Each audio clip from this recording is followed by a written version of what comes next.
बना था, एक साइबर ठगी की गई और इसमें कई लोगों का इन्वॉल्वमेंट भी पाया गया। इस तरीके से घटना को अंजाम दिया गया, उनको गिरफ्तार किया।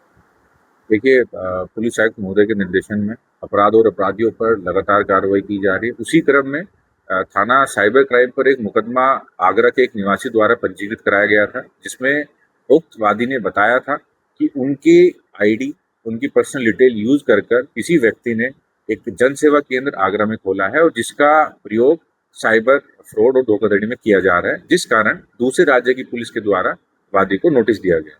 उक्त की जांच साइबर थाना प्रभारी रीता यादव के नेतृत्व में टीम गठित कर दी गई और उनके साथ साइबर सर्विलेंस और काउंटर इंटेलिजेंस टीम ने भी इस केस पर काम किया। इसमें कई चौंकाने वाली चीजें सामने आई हैं।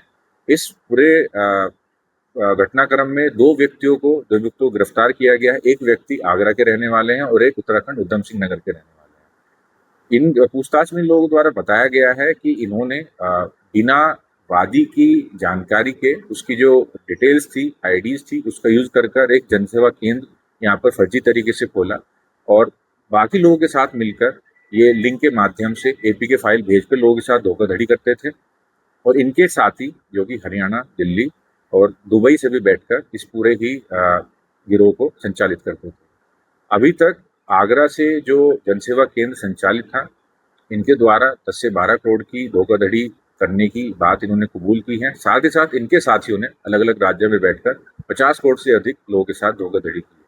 अपराध की अगर बात करें इनके आपराधिक इतिहास की, तो जो व्यक्ति आगरा का निवासी है, इसके ऊपर 5 मुकदमे पंजीकृत हैं।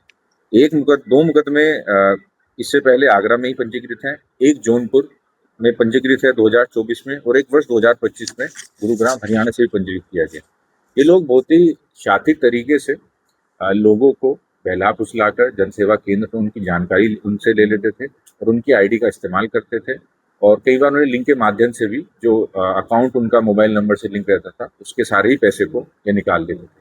पैसा निकलने के बाद उस पैसे को ये मेन स्ट्रीम में लाने के लिए बिलों का भुगतान आदि का इस्तेमाल कर उसको मेन स्ट्रीम में भी लेके आते थे और बहुत ही संगठित तरीके से ये देश के अलग अलग राज्यों से इसे घटना को कारित कर रहे थे।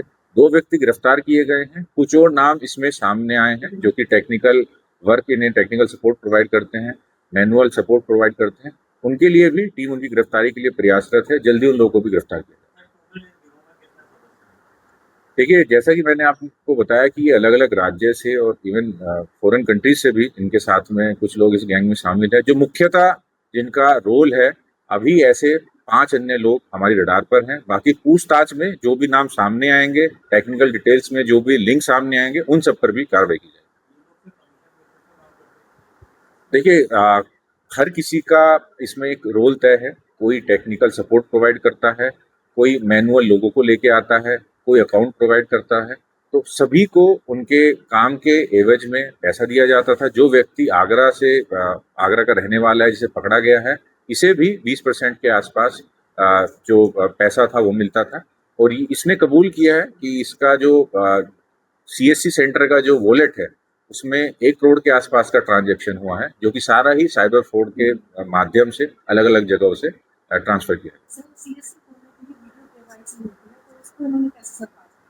देखिए, जब पहली बार हम लोगों को शिकायत प्राप्त हुई तो हम लोगों ने इस पूरी प्रक्रिया को समझा और इसमें संबंधित जो एजेंसी है उससे भी पत्राचार किया और हमें उसमें भिन्नता पाई गई कि जो आईडीज दी गई थी वो आगरा के रहने वाले वादी की थी, बट जो केवाईसी में एक धुंधली कुछ फोटो या वीडियो हमें सामने में किसी दूसरे व्यक्ति की। तो कहीं ना कहीं किसी लूपहोल का और कुछ धोखाधड़ी कर इन लोगों के द्वारा ये जनसेवा केंद्र चलाया जा रहा था।